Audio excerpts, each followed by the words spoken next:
Devil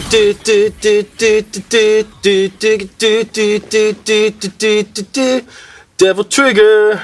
All right, Matt, what's that you're singing there? Well, Pete, or humming. That is the Devil Trigger song from Devil May Cry 5. And those very, very savvy or astute listeners will have noticed that you were humming that on the last podcast. That's right. And since nobody knew that the game was going to be announced, technically I didn't spoil anything. No, I guess you didn't. That's right. But that's right. People were asking for a hidden Easter egg. Well, you got it. There it was. It was there in front of us the whole time. Well, it was in your mouth, actually. That's true. Well, it's coming out of my mouth. I guess. All right, this isn't starting well. So, Pete, who do we have with us today? Well, who do we have? You mean guests? Well, guest hosts. What, they're going to host again? Well, yeah. It went so well last time. It's better to have someone else host, don't you think? Okay. Maybe we should eventually try to do this ourselves. But yeah, our special guest host this evening. Yeah. Is it evening for everyone? I don't think it's evening here. You're right, it's not. All right, whatever. Anyway, our special guest host today is a Mr. Jimmy Corvan from House of Moves. Hey guys, how you doing? House of Moves. Yeah. Jimmy Corvan from House of Moves. House of Moves, what is that? House of Moves is an animation studio that is primarily known for its motion capture capabilities and giant motion capture stages and years of doing motion capture and animation. We make pretty pictures move. That doesn't sound like Capcom. We've worked with Capcom. Oh, okay, that makes sense. Yes, we've worked with Capcom for years. Do we really? Oh yeah. Yeah, it's been a while. It's been a while. I think I'm supposed to know that. You knew that. I think I did some of that. Anyway, we also have a very, very special guest, a Mr. Michi Okabe. And who are you? Hello, I'm a producer on Devil May Cry 5. Not just a producer, you're the senior producer. Senior producer. Yeah. And our other guest here is Matt. What do you do? I'm the producer on Devil May Cry 5, and he's the senior producer because there's no way that I'm going to be called assistant producer, goddammit. So from what I understand, you two don't actually like each other. So can Oh, you tell yeah. me about that relationship? We've worked together a long time. Long time, It's been yeah, a long since time. Operation Raccoon City. That's right. Yeah. Right. Since 8 years ago when we first started, both of us were working on Operation Raccoon City. And basically, it's thanks to Okabe-san, he went from he was an assistant producer on that title, and then he became a producer on Resident Evil Revelations 2. Yeah. And so basically, we've just worked together ever since. 9 years? 8 years? Yeah, 8 years, Yeah. something like that. It's been a while. Man, you guys are like family now. That's right, we are, man. Well, it's seriously though. It's thanks to him that we got that I've gotten Thanks to to you. Well, it's thanks to him that we've done. This is going to be a love fest episode. It is. I love I'm them gonna start too. crying. Real man crush going on this side of the table. And it's thanks to him that I got to be on stage and announce Devil May Cry 5. We also love Jimmy, of course. Of course, we love Jimmy. I mean, between him and the CEO of House of Moves, Brian. Is Brian the CEO? He is the CEO. I mean, just by default, you're a better person. So. Yes. Spend enough time here and you know that. So anybody that's been here understands that. Brian's a good guy. We love Brian. Yeah, but we can talk about him because he's not here. That's right. So we have to make fun. Well, I guess for everyone, the big thing that just recently ended is E3. Actually, for us, it's still going on right now. That's right. It's Thursday. It is Thursday, last day. But for you guys, by the time you hear this, it'll be over. So I think it'd be good to hear an impartial third party. Yes, you are going to be impartial here. I'm going to be impartial. You can tell us if guest anything host. that we put out is crap. So guest host, go ahead and tell us what were your thoughts on E3? I thought this year's was interesting and impartially. I will be completely honest about that. I was pretty happy with seeing a lot of what's coming back to life from Capcom. I'm a longtime game player, and so seeing Mega Man come back into the spotlight was awesome with 11. Seeing DMC was awesome as a longtime player of DMC. Resident Evil is one of my favorite series of all time, and so obviously seeing 2 and getting hands-on with 2 was fantastic. So, that is impartially, without you guys sitting here, I thought that was pretty rad. Kingdom Hearts looks awesome. Nice. I can't wait. I'm super stoked. It's been a long time coming, and that was kind of one of those games that I really wanted to see when I got here, or when I got to E3, and it didn't disappoint. I thought all the stuff looked really good. Pixar integrated really, really well with them. Yeah, it was cool to see see Frozen and stuff in there. Yep, too, right? Frozen and See Toy those Story, franchises. and it felt like the movies did, which is awesome. I was kind of worried when when they announced that the Pixar movies were going to be part of the game, and it's like, oh, are they really going to be able to capture the movement and kind of the feeling of the characters? And it seems like they did. Cool. Really feels like it, right? Yeah. That's cool. Really quick, game of the show. Oh man, right on the spot. It is probably, for me personally, it's going to be either, impartially again, Resident Evil 2 or Smash Brothers. Okay, So I'm being interesting. sincere with Resident Evil 2. My hands-on with that was like, it felt amazing. My initial reaction when I left was I don't have any criticism, and it just like Leon felt new and like a new version of him, and he looked clean. But then there's Smash Brothers, which is like Disclaimer: he's really saying this because I'm one of the producers on the title. No, I do. I mean it seriously. And then there's Smash Brothers, which if you grew up in the Nintendo 64 era, you probably and still play video games. You have probably played every Smash Brothers game to date, and every single one is amazing. And this one just has an enormous roster. Did you play it? I did not play it. Turned out that I didn't really have time to stand in a 4-hour line to play it for 10 minutes or so. But one of my animators did, and I'm looking forward to talking to him about it, about how it felt with hands-on. And so we got a chance, the producers here, us and Itsuno-san, we got a chance to go play it. Who's Itsuno-san? Itsuno-san is the director of Devil May Cry 5. Of course, if the people listening didn't know that, well, Now they do. Now. Yeah. We got a chance to play it. You played as the Inkling, didn't you? I did. How was that? Well, I didn't have enough time to really get used to the controls. It was fun because it was a new character, and I really liked the Inklings. I liked their design. Yeah, I loved it. I loved the Inklings. But I didn't have enough time to really kind of get in and understand what the moves were. But it was cool. They had the roller. They had you could actually turn into a squid and jump into the sky. Yeah, they're saying that you can it's like wave dashing, like you can go really fast as the squid. That's really cool, man. Yeah, really there was some really cool side stuff. plays But you guys were playing kind of veteran characters, so I was getting my ass kicked.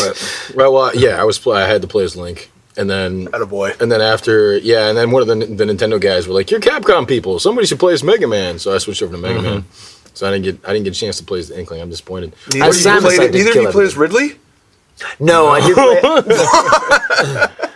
No, we didn't. I'm trying to think who played as who Samus. you played as. Nice. Oh, Bayonetta, I That's think, right. yeah. Bayonetta, right on. Awesome action game. Still OP. Samus was good. Samus, he played as Samus. I can't remember who Itsuno-san played as. He played as Kirby one time. He won as Kirby, right? Oh, that's right. He won. He beat me, bastard. He beat us all, Matt. That's Not just What you. a jerk. You know. What are you most looking forward to, Bud Smash?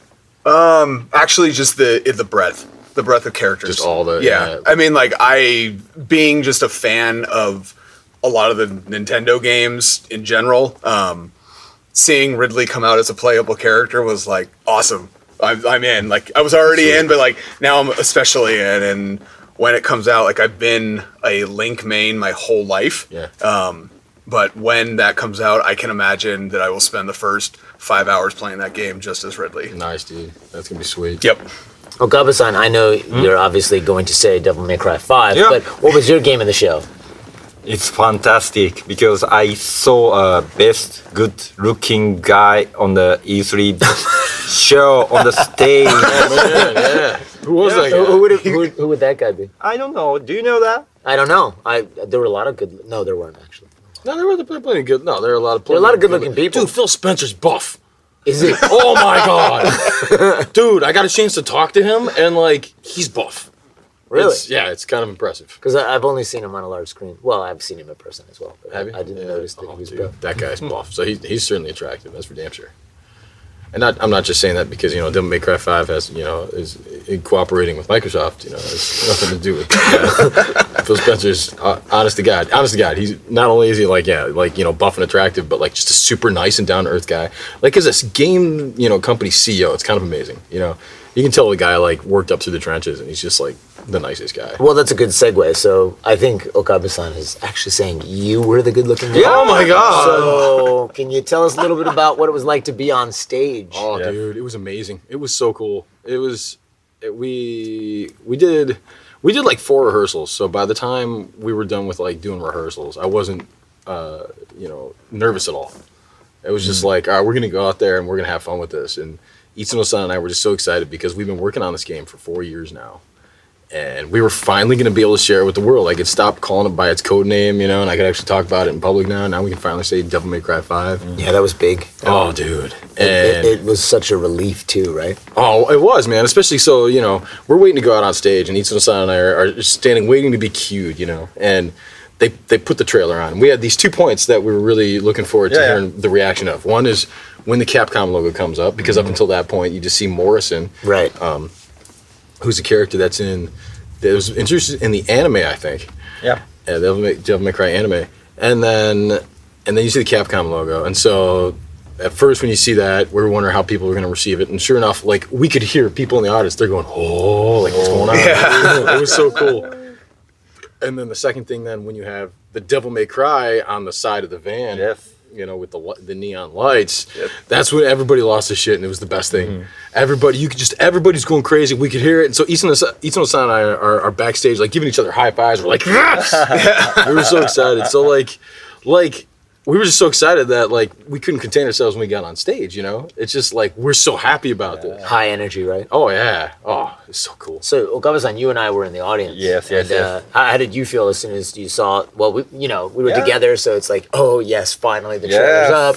We're looking at reactions. But how did you feel after the whole thing was done? You could finally talk about it. So I taped everything on our part of the show. Right. So, but I really, you know, I almost cried when we saw the rehearsal the day before the show. Right. So, that time I think this show will be, you know, awesome. Yeah. Yeah, and I think it was. Yeah. People So much went confidence. nuts. Yeah. People went nuts. Yeah, dude. I wasn't even there, and I was watching it on my computer, and I was like, "Wow, this place just electrified." Nice. Yeah, that's all. It was. People went crazy. Nice. It was great, man. Yeah, total. I mean, the amount of energy and seeing the people there, and of course, the level of relief. And I can't imagine what it was like on stage. Well, I guess I can. I did a panel for Resident Evil 2. You did do a panel for R2 for AMD here. Yeah. Yep, but that was a bit different. We were talking about the PC version. But yeah, it was great actually being in the room, right? Nice. And just feeling the energy for DMC. Nice. And just for everything, really. It wasn't just DMC, but the DMC, I mean, for us personally, right? It was something special, I think. You know, and I wonder how a lot of listeners feel about it. But like, it's interesting because Sony and Microsoft took two completely different approaches, and then there's Nintendo with an even a different approach. But you know, Sony saying, all right, look, we're going to kind of show trailers. You know, we're going to have a very small audience kind of watching this stuff, and Microsoft saying we're going to kind of do the traditional thing. We're going to have this giant stage and all these different people watching it, and a lot of the people in the audience being fans. You know. Right. People that are just genuinely excited, to be there. I think a lot of times, if you get too many people that are just like developers and publishers and industry people and media people, like we all tend to get kind of jaded, and so we don't get as excited as fans do. So I love sometimes that. they do, but it really depends. Right? It's a different. I would say it's a different mindset, or your involvement is different. Well, so I think that energy adds to the show, and it makes it more exciting for everybody. Well, to that point, I mean, we did get to participate in FanFest, right? We had some. Microsoft did a FanFest, and that was actually a really great experience. That was great, man. All the fans were a ton of fun there, man. Yeah, I mean, we did a number of things for that too, right? We did the panel where we actually talked about the concept, all the way from concept to final rendering in the game for Nero. And that was really cool, just seeing the reaction. And then we did the signing. Yep. Right? The next day, and or was it the same day? I don't even remember. No, it was the next day. It comes together now. It does, actually. I feel like I've been here for months, and it's been for like 4 days. But just seeing the fan reaction and them coming up to us and saying, that was so great. It was really good to see that stuff and getting signatures and people taking pictures. And it really does energize us. I mean, how did you guys feel about that? I felt totally amped. About you, Okabe? Yeah. It's really, great experience because we don't usually meet the audience like a FanFest. So this is really great opportunity for us to, get more motivated to make more games. Yep. Yeah, definitely. Definitely. Yeah, I mean, it's certainly Itsuno-san, again, the director. of Devil May Cry 5. Well, we've In case you established forgot. that now. In case you forgot. Every single time. Yeah. Every time. Yeah, I never do anything annoying like that. No, don't be ridiculous, Jimmy. He was he was super excited about it too. You know, because often I've talked with a couple Japanese developers about this, but you know, we don't really get a chance to interface with fans a whole lot, and especially in the West, you know, Japanese developers don't get to come over here a whole lot and do that. So, it was amazing. You know, Itsuno-san got a chance to see the comments on Nico Nico, and he was so moved by them. He was kind of tearing up. Man. Yeah. It was awesome. Did you guys get to talk to anybody on the show floor about the game after to like get a sense of like the general crowd? Yeah, And like their reaction? Well, I mean, I got to talk to a good couple of fans, like because we did the signing, for instance. You know, we had some wonderful fans come over. And there's this one young lady, super nice. She's like, "You're Nero," and I'm like, "No." That was great. You were Nero. No, I'm not. I'm not Nero. No, we saw the pictures of the hot guy that's actually Nero. Yeah. No, Yes, in my no. heart, you're Nero. That's the nice young lady was saying that. It's like, no. We got a proper, you know, the sexy British model named Carlo to be Nero, and he is leagues more attractive than I can ever be. So. Oh, that's a really good phrase. Leagues. Yeah. I don't know if that's British or not, but It doesn't need to be. all right, good. Yeah, I think that the total experience was amazing, and that was just for us really day one, and E3 hadn't even started. Yeah. And then the next day, we actually announced. Well, we had already previously announced, but we got to show the trailer for Resident Evil 2. And let me tell you, We do it, baby. we do it. But not only that. I mean, doesn't matter what we post on the Dev1 Twitter account. Oh, yeah. It could be a ham sandwich. It's a comment about. Where's Where's RE2 the remake? remake? Yep. Where's RE2? So this was a huge relief for us because for the longest time we had to be so quiet. It comes out and we're anxious, of course. Hirobayashi was anxious and we're all excited. And again, huge relief seeing the fan reaction. There wasn't really a stage for us to be at, so it was just us watching in remote locations. But I mean, we were all super excited to see that go out and hear the reaction. And then we had the demos actually on the show floor at E3. Yep. And it was great talking to people and watching how they reacted to playing the demos and the media reaction. And the poor guys, you know, Hirobayashi and Kanda, who's also another producer, just being trapped in a room for days Doing with interviews and stuff. interviews nonstop. Yep. Me flip-flopping back and forth to two different titles. Well, But yeah, I mean, I think it's a really amazing time. And we just celebrated our 35th anniversary, right? that's right. It's coming from Capcom, yeah. And June 11th was our 35th anniversary. Wow. And, you know, most of us have been there for almost a third of the time. If you think about that, that's kind of crazy. Yep. That is crazy. So it really, you know, even on the inside, it is really exciting. Happy to be part of something like this. And it, again, I know it's just sounding like I'm shilling for something, but seeing the reactions makes all the difference. It totally makes you feel happy to be doing what you're doing. And I love talking to people and meeting people and interacting with them. So on that level, it was just amazing. I mean, what was it like for you on the show floor, Jimmy? I mean, crazy. Like, there is no word for the E3 show floor other than crazy. You start with crazy, and then there's only, like, everything else is playing for second place. But this year was a lot of fun. There was a lot of really great games that were released or were revealed. But to the point of Resident Evil, and I brought it up as one of my games of show, something that was very telling about it was as I was playing it, and this is a remake, so I'm very familiar with the series, and I'm more or less familiar with what I'm about to do. Sat down, probably, I don't know, 5-7 minutes in, and my eyes are just locked on the screen. Nice. Just locked on the screen. I was just done with there weren't any huge fights in the demo portion, but like with a fight that I actually had to try a little bit for, and then just kind of wandering around, and Pete so graciously like knocked me on the side of the shoulder, and I think I leapt 3 feet out of my seat because I was just like it took 5 minutes, and I was completely like sucked into the screen. And I was waiting for it, too. Yeah. I knew exactly when to get him. Yeah. Because it was just right after a tense moment. Yep. You had just come down. It's like, okay, I can relax now. Yep. So it was Nope. perfect to hit you. Definitely not. I wish I had recorded that. I'm in a room, and like to set the kind of the setting for everybody that did not get a chance to play it, you're in a room surrounded by 10, 15, at least other people who are within, and at least 2 of them are within arm's distance of you. So it's not like you're secluded in a dark room like how you play these games for the first time. And even with that, and it's hot and muggy because there's a million people at E3, body heat. And even with that, it's like sit down and I'm right into the game. Like it takes no time whatsoever. Nice, sucked in and then tap on the shoulder. Nearly need to change my pants. Like I did end up finishing, and yeah, it was awesome. Plays great, feels great, looks great. Cool. Yeah, Thank you. Yep. Thank nice. you. Your check's in the mail. Don't worry about it. You're gonna have to give them twice now. Hey, dude, I'm Devil May Cry 5, man. That's right. How come you only get to be one? What's this? Yeah, that's a good question. Yeah, good question. Yeah, it was super nice to see. Because I was worried, I was wondering like how people were going to receive RE2. I knew everyone was going to love Devil May Cry 5 because it's amazing. But Resident Evil 2 also. Yeah, I mean, I was proud of you guys for making a game that people seem to enjoy, and I mean I knew in my heart of hearts that it's not going to be as good as Devil May Cry 5. But Now, come on, let's not get into an internal battle here.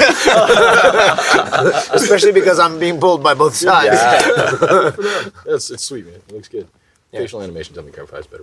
Okay, anyway, and as we move along, so wait, actually, Matt, what was your game of the show? You didn't tell us. Devil May Cry 5. No, come on. Okay, barring Devil May Cry 5. I'm actually disappointed because there's a lot that I wanted to see that I didn't get a chance to. Because I wanted to play Spider-Man, didn't get a chance to do that yet. Yeah, that looked awesome. Right? It looks awesome. Amazing, right? I mean, I've read all these articles, or I should say I've read the titles, the headlines, because I haven't had a chance you haven't had time to read the articles. Time to read yet, but people are saying that this is the best superhero game that's ever been made and stuff like that. Okay. I'm really Did they play the X-Men arcade game from the early 90s? You're dating yourself, Jimmy. That's a pretty high bar. Okay, all right, that's 4-player, right? Yeah. And you get to... That's also Konami. They don't make video games. Wow, man. That could actually start a war. I should be careful. Yeah, right. But like Spider-Man. We got a chance at the Nintendo booth. We got a chance to play Smash Brothers. That was great. Pokemon. Mario Tennis was actually super Mario fun. Tennis. Yeah, Mario Tennis was I really enjoyed that actually. Right. Which was a surprise because I haven't really played many of the other ones. Right.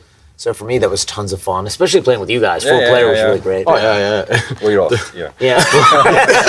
You guys lost. We won. And That was the lady, that was the great. lady running the kit, right? She's like, "This is the longest match ever."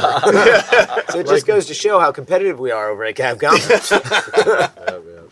Yeah, it was a lot of fun, man. I think between the 3 games, obviously I'm going to buy Smash, but Right. I think that was the most fun we had. You was do actually have to remind everyone that you have a huge Zelda tattoo on your arm. I do. I have a giant Master Sword on my left arm. And you're probably working at the for wrong those company. of you, I'm showing it to the mic right now.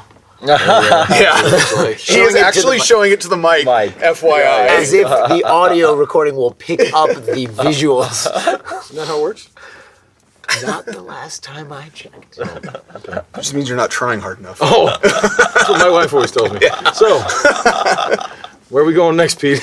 I don't know. I seem to be hosting. I thought our guest host was here hosting the show. Sorry, Jimmy. I'm doing a bad job of guest hosting. It's all right. We usually like to assign guest host duties to people and then steal them away. Yeah, actually, I think we did that the last episode. episode. We just like episode. saying guest host. Right. It sounds better. Mm-hmm. Yeah, and with Miguel being the original guest host, there's some big shoes to fill. Yeah, he does wear a size 13 or something. But your feet are also say quite size large. 13. There you go. So we found the right guy. You found the right person to fill his shoes.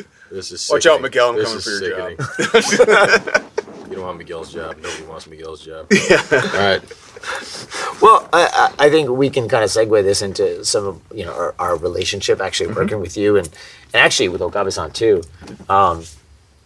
We worked on Revelations too, right? Yes. And we did a lot of that in Japan. But actually, before that happened, we were actually working with you guys on a unannounced title. Yep. That is no longer with us. But It was like a The project many that years shall ago? not be named. yes, Do you remember was that project? That wasn't Project 2. no, Project 2 Project cannot 2 be we talked can't about. talk Yeah, that's for sure. that is for sure the project that you cannot name that you can't name it. Project 1, that is what it was. Yes. Doom, I guess we called it Dooms. It was Dooms. Called Yeah. it Doom. It was Dooms way back When in the was day. that? Do you remember when that was? 2012. 2012. That was 2012. Yeah, man. Was Raccoon City out by then? I think so. I Yeah. think so. I can't Yeah. remember, was it? I think it probably was out. Maybe we moved right into Dooms from Raccoon then. Yeah. So That sounds about right. Dooms, right. I still remember the original, like, I don't want to call it a pitch, but like the PowerPoint that you guys came into House of Moves with of like, here's the game we want to make. And we didn't really have like even a professional relationship at that point. I Right. just kind of met you guys. And so, And I was working on both, so it was like Yep. one and then the other. yep. I remember you guys called Project 1 and Project 2 or something. It was Dooms and Project Yeah. 2. And Project 2. Because Dooms came first, but we started Project 2 first. Yes. Yes, Oh, that yeah. is So it was super exactly, confusing. That is Yeah, yeah. exactly how it happened. But you were showing the power, like what you had envisioned for Dooms. Right. And I'm trying to maintain my professionalism.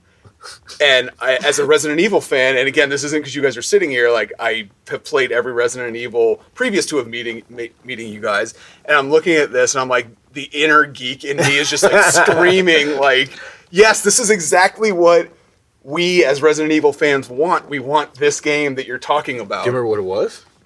What? What was in the content of that? Oh yeah, PowerPoint? I definitely do. Yeah, are we gonna talk about that, or are we not gonna talk about that? Well, it might. Excuse me. Yes. Can we pause a little Sure. while? Because I need to go to the bathroom. We're keeping that in.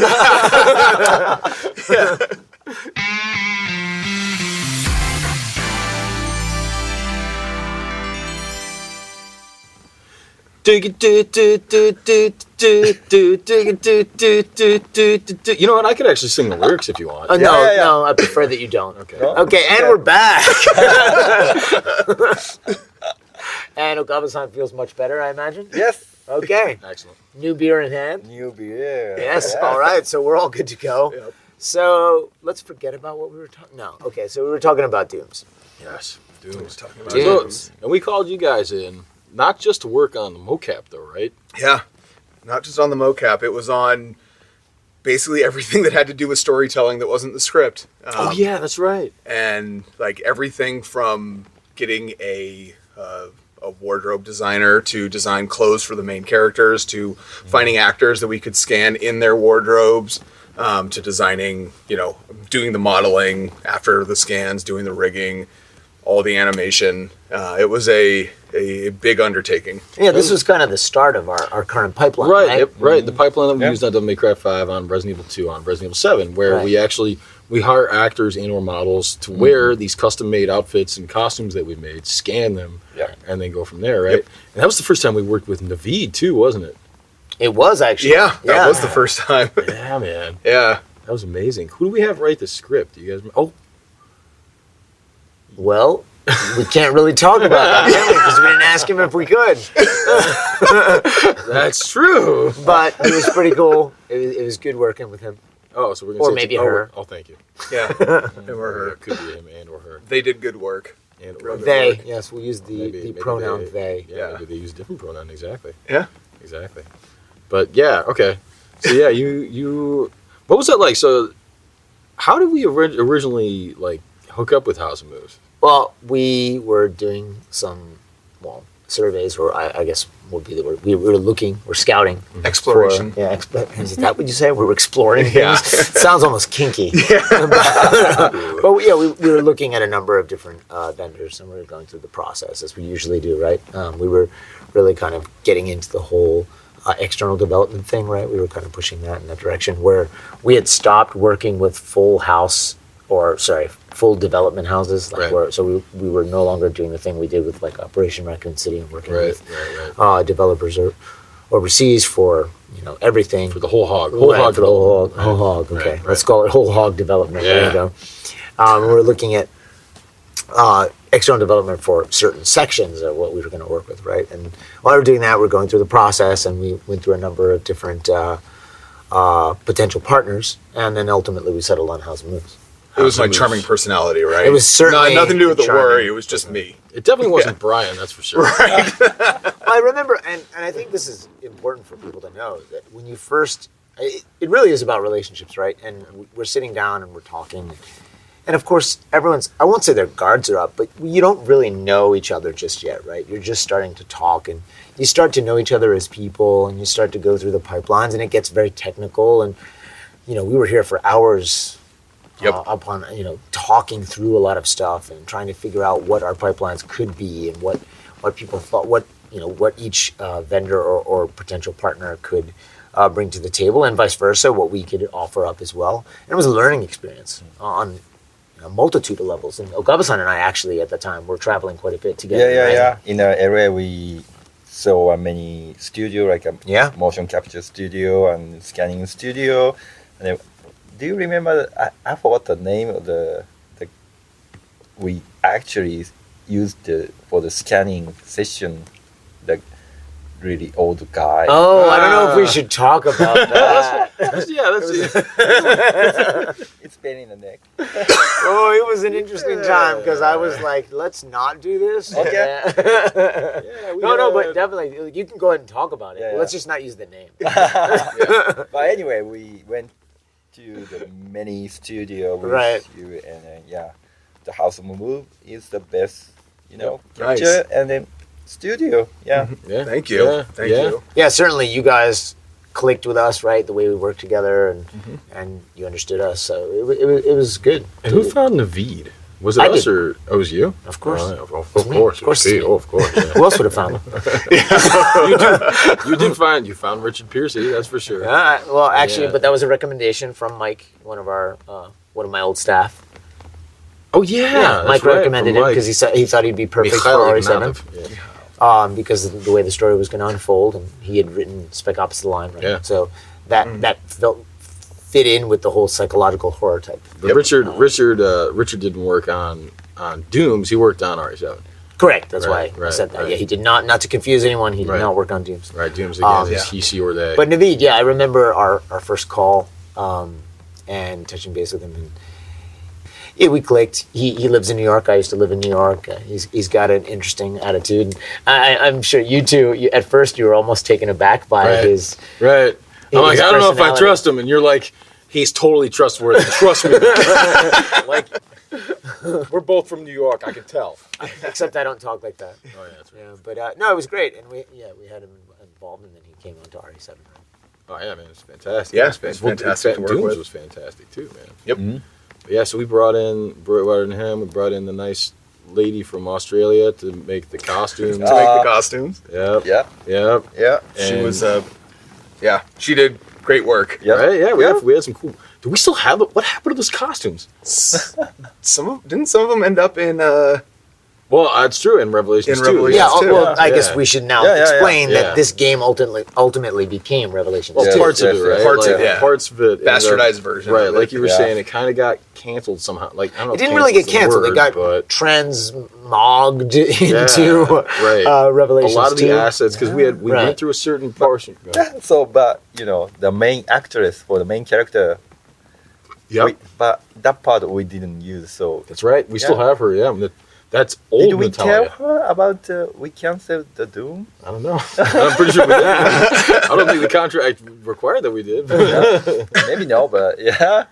Yeah, that's a good point. Yeah, that's right. We had old Natalia, right? So Yeah. Natalia in Revelations 2 is this cute little girl, and that's actually from Dooms. That was a smaller sequence in the game that there was a different Natalia, that an older Natalia, and there's just one section of the game where she becomes this little girl. And yeah, for Revelations 2, it ended up becoming, instead of using old Natalia, young Natalia is used throughout the game, right? Right. Yeah. Right. Yeah, that was Yeah. interesting. But yeah, so Doom's got like changed or whatever, and we ended up taking a lot of the assets that we had started making to make the game and use those to make Revelations 2. Yeah, and it ultimately became quite different, but it did have it some, really did. some Yeah. similarities to Yep. the original. And I like the you setting. played it in the end, so you. I'm speaking to Jimmy right now. I did play it in the Revelations 2. Right. I did play it in the end. It wasn't the game that I got all, like the inner Right. geek in me got all Right, excited right, about. right. But I did enjoy it, and it was cool to see these characters come alive that I knew the person. Like, 'cause I was there for the casting. I was Right. there for like their initial mocap stuff, and like I was there for so much of it, and so I saw the people behind the characters, and so just seeing them come to life on the screen, even though it was in a different capacity, Right. was still super cool. So Pete was just talking about how the project kind of I don't remember the word you used, transmog. It doesn't matter, I just made it up Yeah, anyway. it basically transformed. That word's too good for me. And in the end, it definitely did transform into something else. But what was kind of interesting was it transformed in the middle of production while we were still working on it. I don't know if you guys remember, but we were in the middle of building all the building all the models, building all the rigs, and then all of a sudden we got an email, I believe, from Pete. It was from Pete? It's always it's from bad. Pete, because every time I send him an email, Brian gets scared. All bad news comes from me. me. Oh no, he's talking to us Yep. again. That's how production works. And it's usually not an email. It's usually a text. Right. That's how you know it's bad. Oh, you texted me, Yeah, you go, 'cause we it's need to talk always- on the We need to phone. We need to talk. In the discussion essentially was so we're being told by our executives that they are considering moving this game onto next gen. So this is right before PS4, Right, Xbox One. So we were like right on the tail end of Xbox 360 and PS3 Yep. and developing for that. I forgot. And up until that point, we're like, no, we're definitely not going to be on next gen. It's gonna be, look, it's just going to be PS3 and 360. Don't worry about it. Leave the models like the way they are. Like Yeah, we don't have, you don't have to fine. up res. We don't have to worry about going too high res. It's gonna be fine. Oh, fuck. I forgot, man. Yep. So it's like, okay, well, we're in the middle of, just cleaning up the scans, modeling, and rigging. Let's change course a little bit and add some more bones, add some more blend shapes, basically up-res everything. So we start working on, basically next-gen content. And I want to say it was like a week later that I get another text from Pete. It's like, we got to talk. Okay, great. What do we need to talk about? Well, now they're not sure that it's necessarily going to go to next-gen. So it might be current gen, it might be next gen. So we need to just kind of work with both. I'm like, okay. So what does that mean? It's like, well, let's just explore what making current gen and next gen assets would look like. Okay. And that's what ended up happening was they just kind of towed the line of, is this going to be part of the reveal? Is this going to be part of next gen? Is it going to be part of current gen? And they towed the line and we made assets for current gen Both and specs, for next gen. Both And- specs. Yep. Did the rigs actually have blend shapes in them? I I can't imagine they did. I don't think they did. They may My not have- recollection serves then they didn't. Our Yeah. tech at the time could not Yeah. handle blend shapes. Okay. In fact, we Right. didn't even have blend shapes in RE engine until SMG, until Devil May Cry 5. Devil May Cry 5, we had to go to our programmers because our artists were like, we're sure that we must have blend shapes. It's going to be awesome. And I assured them that they did not. you're like on Resident Evil 2, they're definitely using blend shapes, and you guys are like, we helped with the rigs. They do not use. You mean 7, not 2. Oh, for 7, you're right. It's for 7. yeah. That's right. For RE7, like we help with the rigs. They do not have blend shapes on those rigs. And so eventually, like we talked to the programmers, like, oh no, we don't have blend shapes. it was this whole fight of like getting the programmers to be like, all right, then implement blend shapes. Let's do this. Like, come on. You can do it. We can. Yeah, you can. And I remember you found the formula for them. That's right. I went because I used to be a programmer, right? So I'm like, wow, I can't be that hard. It's got to be just like a matter of, and I'm sure it really is, but like, I'm just like, oh, it's a matter of like, moving vertices from here to here, like it's just like the difference in the vertex for the difference in the position of the vertex, and this is really boring technical stuff. And to be fair to But- them, I think it was probably about priorities, and Yeah. maybe that was something that Yeah. people made Well, assumptions about. Because once they did it, it was the Yeah, problem. it's And great. The guy, Exactly. Actually, I argued with the programmer guy. I'm like, yeah, well, okay, this seems pretty hard for you. And he's like, look, we have some of the best programmers in Japan. I'm like, great, that means you can do it.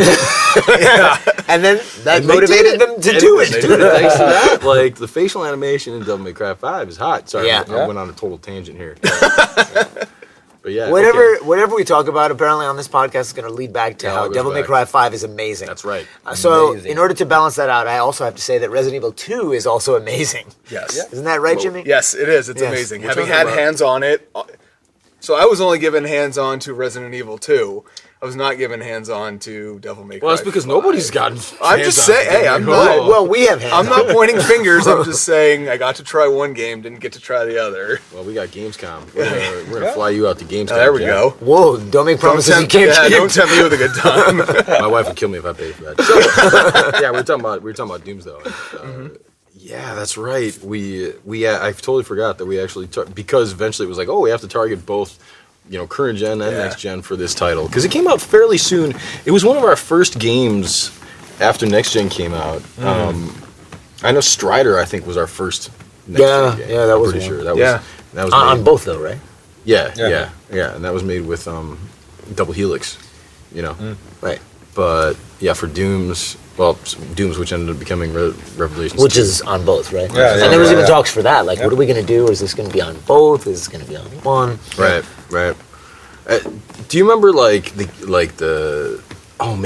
the costume sessions and the scan sessions when we had the actors? They were cool, man. I do. The actors were really cool. They were cool people. They were really cool people. The lady that played Alex Wesker definitely is a fan of Jimmy. She was very vocal. She was very vocal. Yeah, she was a big Jimmy I'm fan. like, yeah, lady, now, wait a you and minute. I have something in common. I think you need to lay the foundation here, or at least let the audience know what Jimmy actually looks like. I mean, dude, an Adonis, obviously. Jimmy is an attractive man. Yeah. Right? Yeah. Brian, on the other hand, not so attractive. but Jimmy, very attractive. Yes. And he Jimmy works out and Corvan, stuff. look him up online. Oh God, are we gonna tell people to search Jimmy Corvan? Oh man, it's a good thing we don't have that big of a listener base yet. Right. We Yeah. may after this. Oh yeah, I'm sure. But yeah, that was a cool scanning session. Though. It was. Have you guys done scanning sessions aside from that, before? Oh yeah, definitely. Okay. And we have people come to the studio so that it's like scan, now get suited up, come on stage and do a bunch of ROMs so that we can. What is a ROM, Jimmy? Sorry, I know what a ROM is. I know. but the Sorry. audience doesn't know. Range of motion. It's where we bring somebody on set and we capture all the different ways that their body joints and their face could move. And this helps us build more accurate rigs for their characters so that the character moves more believably to the actor. Nice. Until he works in business development. There you go. And it works perfectly every time. Oh man, every time, amazing. Well, only a house movie. But only at House of Movies. That's right, nowhere else. Yeah. But when you guys do okay, you're saying you do a lot of projects where you'll do scans and then you'll do ROMs. But how many projects have you done where you've done scans in costume like that? 0 away from Capcom. I figured. Wow, I figured. interesting. It's just us. Yes. We're the weird ones. It is. No, it's awesome. It's like you can tell in the assets. Like when it comes out, everything fits because it was literally made for the person. Right. And it moves the way that it should move. And yeah, I mean, normally we get. It's called a nude scan. They're not actually nude, but it's like just the body. Right. And then you kind of fit clothes over it. And the Dooms and other Capcom project scans. Project 2, are you talking about? No, I would never talk about that project. But those we get both. We get some with the gear on and some scans with the gear off, so that we have both to work from. Yeah. And that really shows in the final product. Oh yeah. Come to think of it, for Dooms, yeah, I think we did scans. Well, we would do a scan with every layer of clothing, right? Yep. Yeah. Oh man. Yeah. Right? Yeah, I remember that. So we could do the cloth physics for for each different piece. T-shirt, and then the sweet jacket Jesus. on top of that, and then... Oh man. For actually for DMC5 we did. I mean, obviously you guys weren't involved in those scans, but we actually did those where the characters, the models were actually pretty nude, and you're not really going to see a whole lot of that in the game. But yeah, we did that. But it allows the artist to actually use as much skin as they need to, Exactly. right? And Exactly. It keeps it accurate. Exactly. Yeah, I mean, we could get into some really boring technical stuff here, but yeah, Right. it's very much so that you can have that portion of the model Exposed. exactly. Yeah. Yeah. All right, Pete. Well, Yes, man. I think we've talked a bit about Dooms for now. I think You've had probably leave it at 10 that. beers now. I've only had 4. I mean, this is my yeah. fourth, I I think, think you're something like losing that. the ability to speak. Well, maybe. Wouldn't be the first time. Won't be the last. That's true. And alcohol does not need to be involved for that to happen. That's right. Exactly. You can ask my wife. She'll tell you. Wait, is that like a running gag now? Are we going to We're use that? talking about gag. Well, oh, sorry. Is that a running thing? Yeah, I love my wife. But you mentioned how she doesn't let you do anything. I never said that.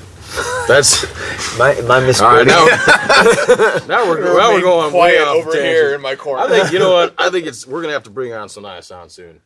Yep. I think we're gonna have to do that. Yeah, let's bring them out. All right, so we're gonna take a break, and then when we come back, we're gonna bring on Koyo Sonae, who is the producer of the Devil Trigger song. I don't think we had the lead up in the right way. It's got to be like, we have some amazing special guests coming your way. Okay. And who are those amazing guests, man?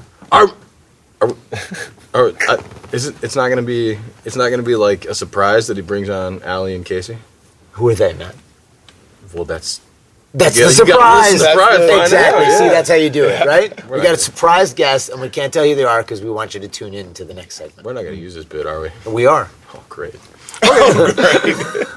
All right, we'll see you on the flip side.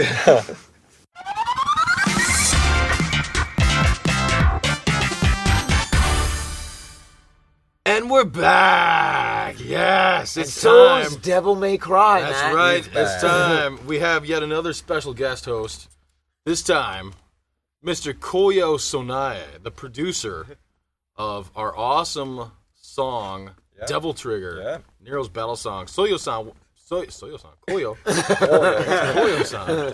Sonae-san. So nice. What's going on, baby? Well, thanks for having me. It's quite amazing, and so we feel honored to be a part of the project, and we love all the responses from everybody. So we feel honored, and we're happy to have also Casey Edwards, who wrote the song "Devil Trigger," and also Ali Edwards, who sang the song. So Over Skype. yeah, over Skype. Oh, baby. The technology. Technology. Technology's amazing, man. Hey, everybody. Hi. Oh, Hey, guys. Hey, guys. Thanks for joining us. Oh, yeah, man. Thanks for having us. This is going to be great. Oh, man. That song is awesome. It's thanks to you guys. That song, last time we checked, was #1 in the rock category on iTunes in the UK. Yeah. Like, Yeah, that's nuts. right? That's crazy, huh? Right? #5 in the US, #5 in Japan. Yes. Overall charts in Japan, what is it, like 20-something? 20 something. Yeah. Like 20-something? So, I mean, I think we can all agree that you guys do good work. I gotta say though, that song, we've heard it over hundreds of times because we were watching the trailer and listening to the song. But it is so catchy. It's so catchy. Yes. Seriously. You don't even want to know how many times I've heard that song. Yeah, I can only imagine. You don't even want to know how many times I had to listen to that song in reverse Really? How's that work? for the music video. Did you guys get to check that out at all? Yeah. We thanks to Sonae. So we recorded some reverse footage. So we literally sang the song in reverse. So that way when you reverse the footage, all the lyrics line up, but everything looks really kind of crazy. Whoa. So I actually had to learn the song in reverse, which was interesting. Can you sing some of it in reverse for us now? I don't know if I can even remember it anymore. I think I wiped it from my mind as soon as I had the opportunity. I was like, yes, I don't have to do this again. That's It's like insane. when you I cram didn't- for a test and then you take the test and you leave and you forget everything that you just studied. Absolutely, that's exactly what it was like. That makes sense. Only That because makes sense. it's so strange. It feels very foreign and alien because you're not making sounds that the human mouth can normally make. That's amazing. That That's is so crazy. I never crazy. thought about that. Is that so nice? Is that something you guys do like all the time in music? Is that just like a fun thing you do just to screw with people? Like, Let's put him to the test. All above, You but, actually hate everybody. Exactly. Yeah, okay. But we had a quite creative approach in the music video, and we rented a warehouse in LA downtown, Yeah. and Right. we shot in quite amazing locations. And Casey, you can talk more about that for the music video.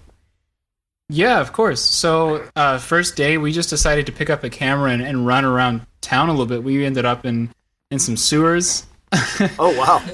jumping some fences. I Yep. don't recommend it, by the way. But it had some great lighting and a cool place. And then we ended up shooting in the 2nd Street Tunnel in downtown Los Angeles. It was really awesome. that's cool. Yeah, shooting with oncoming traffic. That was fun.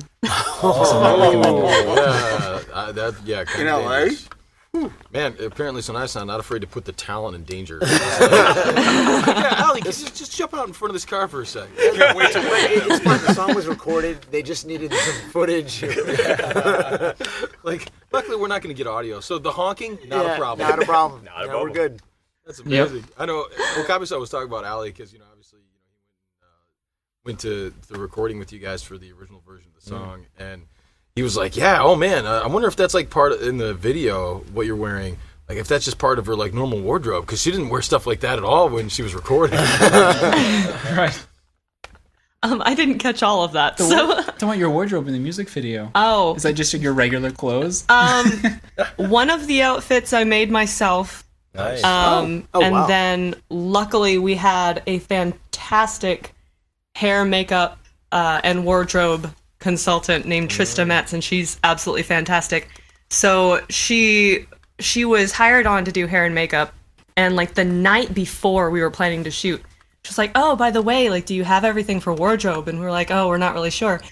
And so she responded by saying, "I have a lot of weird stuff. Want me to bring it?" Nice. And so that's essentially what happened. She just has all of these awesome wardrobe pieces. I mean, giant feathers and corsets and harnesses and all kinds of crazy stuff. And so she just brought it all in for the ride, and we were very, very thankful. Yeah, it turned out great. Yeah. When you first recorded the song, or when you sang the song, did you know it was going to be for a video game? Did you know it was going to be for Devil May Cry? And if you did, like, how did you feel about that? I knew, and I wanted to, scream it to the world, but of course you can't do that. But yeah, I was very excited. I love Devil May Cry, so it was kind of a huge deal. I grew up with a lot of male cousins, and we kind of had this ritual where we'd all get together and just play games together and take turns and just until we beat the game. And it's a very, very fond memory that I have. So it was a big deal for me, and it was just cool to get to work with Capcom, to get to work with Casey. Anytime I get to see Koyo is a plus. So good stuff. Little plug there. Nice. Right? So Yeah. I mean, you've Checks in the worked mail. with you've worked with Koyo before then. You've worked with Sonae-san before? Oh, let's see. Yeah. When did I first meet Koyo? So I got introduced to Koyo through another client of his, Brian de Oliveira. I just met him randomly at a lunch. I had some things that I needed help with and had a great phone number to call, and next thing you know, we're working together. So yeah, we've worked on a few things now. I think we've been working on and off together for about 3 years. And actually, the first time I worked with Casey was for Resident Evil 7. No kidding. Oh wow! Yeah. Right. So- Okay. and right. Odin. Right. So what happened was, the incredible music team of Resident Evil 7, they wanted to create Right. original instrument Yeah, for the that was sound pretty because cool. we're going for unique music concrete style, so we needed to create a custom contact instrument. Yeah, that's pretty badass. And we need the literally the first class contact designer, somebody who can program, somebody who can really build it. And Casey and I worked together. Cool. And he wrote literally 7,000 of chords to create this custom instrument. I mean, in addition to his amazing music talent, he's one of a kind, first class instrument designer, somebody who can Oh, no program way. Oh, from scratch. Was that the thing for RE7 or was that the thing something for like that. Revelation? No. Okay. It's the this is the Resident Evil 7, and the instrument is called REM, which stands for Resident Evil Music Modular. Cool. So he has contributed greatly to Resident Evil 7. That was the first time that we had a chance to work together. But even at the time, we knew each other that we should work together again. And I knew he's a huge fan of Devil May Cry. Oh, really? Yeah, man. and we always talk about it. And then, he's got really cool sound, and he's got really cool hybrid, kind of EDM meets rock, really, badass, really nice guitar sounds too. So, when we had this opportunity and the first conversation, the first person I thought of is of course Casey, and that's how he kind of ended up being on this project. That's cool, man. Yeah. That's cool. Yeah, just to piggyback off of that, huge fan of Devil May Cry. I actually remember back in 2001 when it came out, my mom took me to Blockbuster, not to try to show my age too much here, Don't worry, we had blockbusters too. But yeah, I rented the game, and oh man, I instantly fell in love. To be honest with you, though, I was young. I wasn't following the lore or anything. I was literally only interested in just kicking ass. That's all I cared about. Right. Dante was such a badass character. I mean, he would literally shoot himself up in the air with 2 guns. How cool is that? Yeah, totally, man. And Allie, if I remember correctly from Googling you, did you do the Bee Orchid song from Killer Instinct too? Yeah. That is right. That's so cool. That's awesome. That is cool. Oh man. Yeah, Mick Gordon was absolutely fantastic to work with, and he single-handedly jump-started my career by bringing me on for Orchid's theme. Oh wow, Which we won 2013's Vocal Pop Gang Award for. nice. was- Congrats. Oh man. Yeah, that felt awesome, being my first real project ever. And then he brought me on for season 2 for Maya's theme, again for TJ Combo's theme, Oh, they're and a all really soundtrack good. exclusive. Then he brought me on again for Doom, some other cool stuff. So yeah, I have him to thank for even having a career in this industry. You have It's pretty quite a great. pedigree in games already. I know, That's right? pretty impressive. That's far. I'm larger very than I thought. fortunate. Dude, and I mean, I love that Bee Orchid theme too because Yeah, like, that one's cool. If you remember, like Bee Orchid in the original Killer Instinct, there was a Bee Orchid theme with like Yep. singing, right? Yeah. But like, I don't think there were quite as many lyrics as the one that Ali did for the Xbox. Yeah, I love how they Instinct. designed it as well. So as you play, the music either gets faster or higher, or like according to what you're doing, or as it gets close to the Right. end. So the way they incorporated that music was really cool. But like, so how closely did you guys work with our sound guys though, like Suzuki-san, for instance? Did he help write that music with you guys, or was it mainly you guys? Or It was mainly Casey. Although we had a wonderful concept and we had a wonderful direction, it was very, very clear. Right.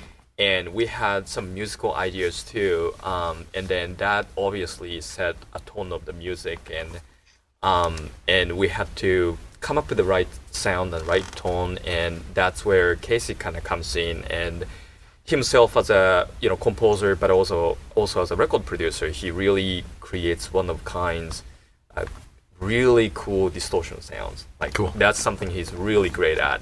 Distortion, cool electronic sounds, synth sounds, and all above.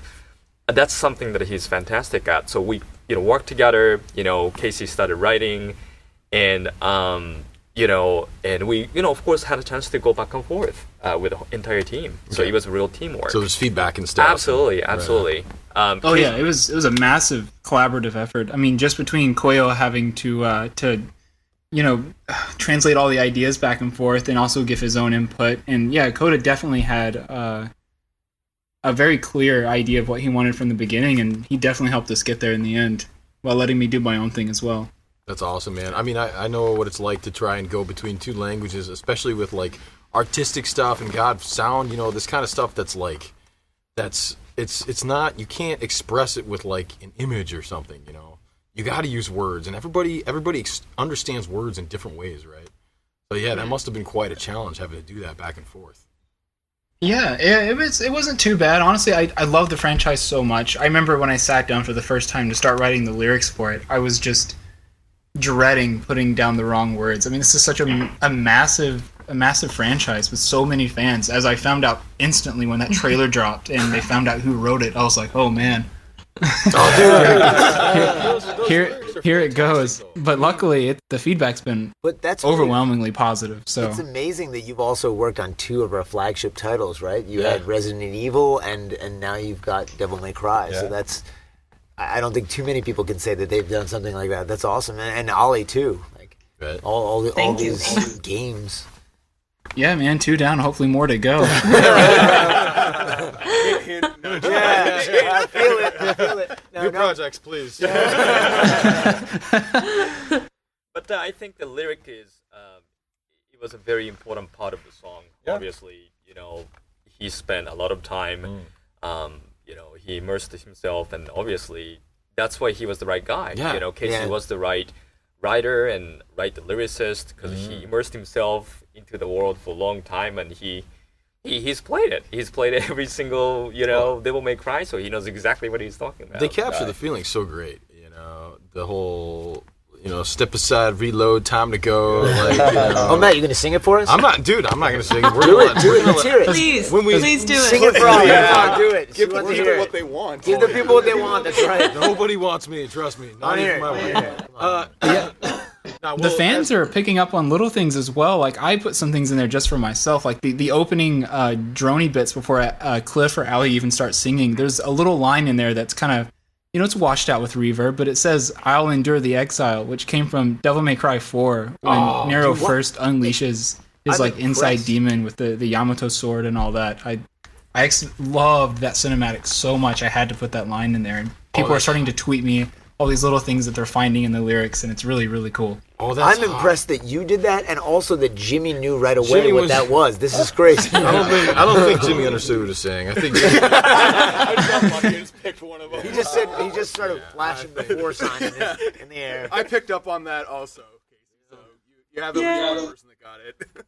That's awesome, man. That's great. when were you suddenly all about attention to detail? Dude, that's do you have any That is other awesome. Do you have any other Little examples? secrets? Yeah, Yeah. like any like Easter eggs or anything like Yeah. that?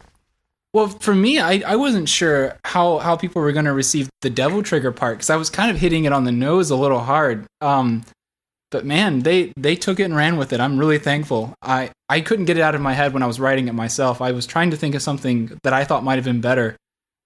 Because usually it's like, you know, try not to be too obvious, or maybe the first choice isn't best. But I was like, nah, I think this is it. So I just stuck with the bang bang bang, man. Oh, Allie pulls it off so well, No, too, man. it's awesome, and I'm not just saying this because we worked on it, but I mean just from the moment I heard it, I was like, this is so catchy. I want this. Oh, They can't get it out. I just want to put it like I don't have a car in Japan, but I just want to drive around and listen to it. seriously, so much. You That's know, awesome. Pete on his bike with Yeah. like his headphones on, you know, Yeah, like singing yeah. Delve Trigger on his bike. That's right. Not On nearly as- iTunes, not nearly as or rocking. Spotify, or Oh, wherever it's available for everyone out there. The music video online, even. The music video, which Sonae-san produced. Yeah, That's right, and we I've all talked worked about on, it, yeah. you know. Actually, I listened to music 1 year. Like last year, we had a recording session, and after that, I got the sample of the music, and then I keep listening like a whole years. Yep. Yeah. And you're not And singing. you're still not tired of it, right? No. That's great. Yeah, we have Michi to thank honestly, for the like- entire music video. Of course, he greenlit the whole thing. He believed in the song before anybody even got to hear it. So Yeah. huge thanks to Michi, and also a massive Thanks thanks to to Koyo you. for facilitating the entire music video. Thank you guys so much. Absolutely. And thank you for creating it, because honestly, I don't remember the last time I heard a song this many times and still kept bopping my head to it. Seriously. But it's pretty awesome, and I gotta say, I think I can be wrong, but as far as I know, Capcom is probably the first company who is willing to put the music video for the song yeah.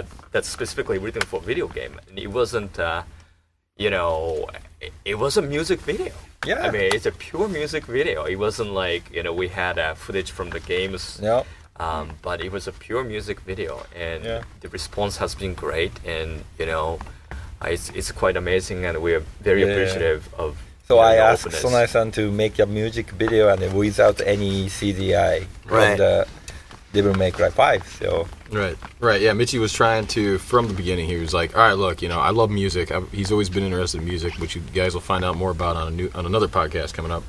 But he said, all right, look, as something that we've never done before, let's try this. Let's try to make a music video that, it really has nothing from the game in it. You know, it's no game footage or anything.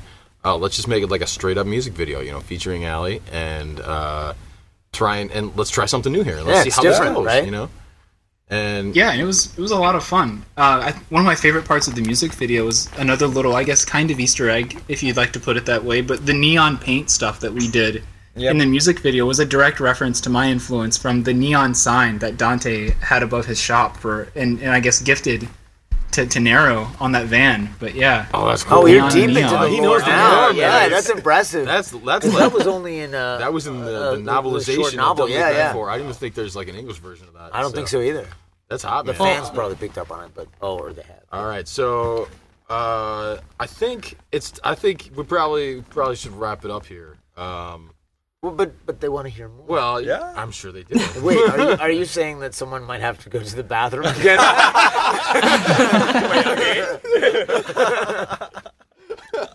I do. I gotta pee. I'm not gonna lie.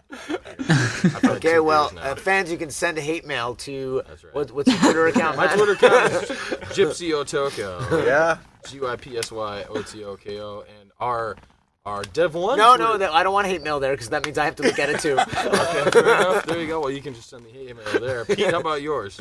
What? Oh, mine. Oh, we're wrapping this up for good, huh? Yeah, we're gonna okay. wrap this up. Yeah, my account is @pfabiano, but of course you can send your love to @dev1_official. There you go. And you guys want to plug your own Twitter accounts if you have them, or Jimmy, how No. about it, man? How about it, Jimmy? I don't personally tweet, but you can follow House of Moves at House of Moves. oh, that's boring. I know, right? What is that? Is it literally spelled out House of Moves, all one word? House of Moves. All right, Yes. fair enough. All right, so now how about you? Where can they Well, find yeah, you? you Social can media? follow me on SMA Japan. That's my Twitter account, and we've been getting quite retweets for the music video, and Nice. Awesome. Very nice. we enjoy that. And how about you guys out there in Skype world? Well, you can find me on Twitter at Ali_Edwards, which is ALI_EDWARDZ instead of an S.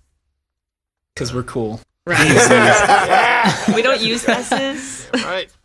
Casey? Yeah, and you can find me at Composer Casey. Super original.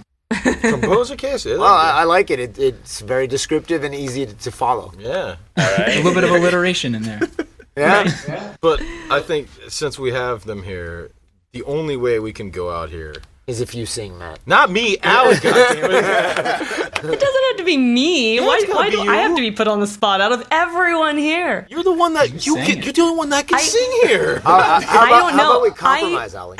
No. How about we I have personally- Matt sing first? No, we can torture I people. personally would like to hear that from Koyo. Oh, spot. I like it. I like on it. the spot. I'm terrible at it, but I would love to hear. No. You have been singing. You've been singing the jingle, all day today. Why not? I can torture not people lying. anytime. Anytime. How I often just do we- want everyone out there, all the listeners, to understand that Matt sings this ad nauseum throughout the day at the company. So, Matt, go for it. Actually, I'm blanking right now. I can't remember what the first part is. How about the bang, bang, bang, pull my devil trigger? That's what everyone likes, right? Yeah, but the part that I like to start from isn't there. It's the I literally am blanking right now. Well, yes, that's how it's. That's Move fast, baby, don't be But slow. the actual. Oh. No, say it again, Casey. Say it again. Oh, you heard that? Yeah, what you Yes. say? Move fast, baby, don't be slow. That's what it is, that's Those what are it the is. opening words for Allie. There we Step go. Okay, aside, that's what it is. reload, time to go. All right, fine. I'll do that. All right. All right, Matt, take It's it such away. a waste because hearing Allie do it live would have been the best thing. You're just prolonging the inevitable. Just go for it. Move fast, baby, don't be slow. Oh, step aside, reload, time to go. I can't seem to control this. What is it? Pain? Pain that's Rage. inside. Yeah. Nice! That was fantastic. That was beautiful. Thank you so much for Ollie, that. could you make Oh, everyone's my day ears is feel made. better now? We've all been tortured. Yeah. Well, Ali, maybe you can do a bam, bam, bam. Ooh, yeah. Devil trigger. Yeah. Bang, bang, bang! Pull my devil trigger. Yeah. There we go. All right. All right. All right, we'll take it out there. Thanks, everyone, and thank you guys.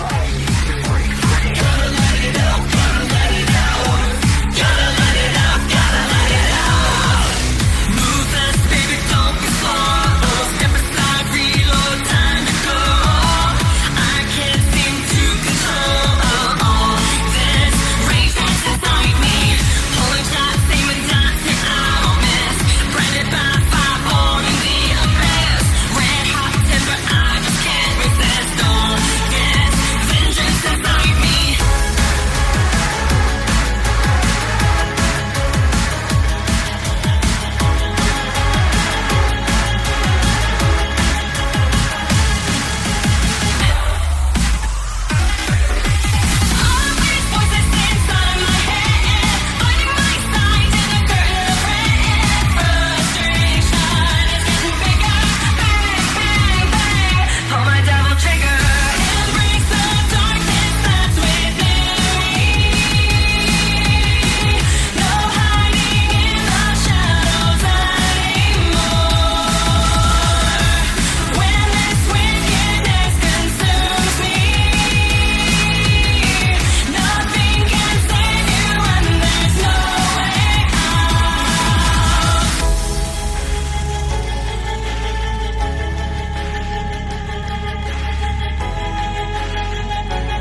didn't realize he had done Resident Evil 7 stuff, Yeah, actually. yeah, he was- Because I thought those guys, what's it called, that made all the instruments, I forget their name. The Canadian guy. Yeah, Brian. Brian Oliveira, yeah, he's great. Brian too, but Yeah. Casey did a lot of tech stuff. Like, Wow, yeah, it sounds like it.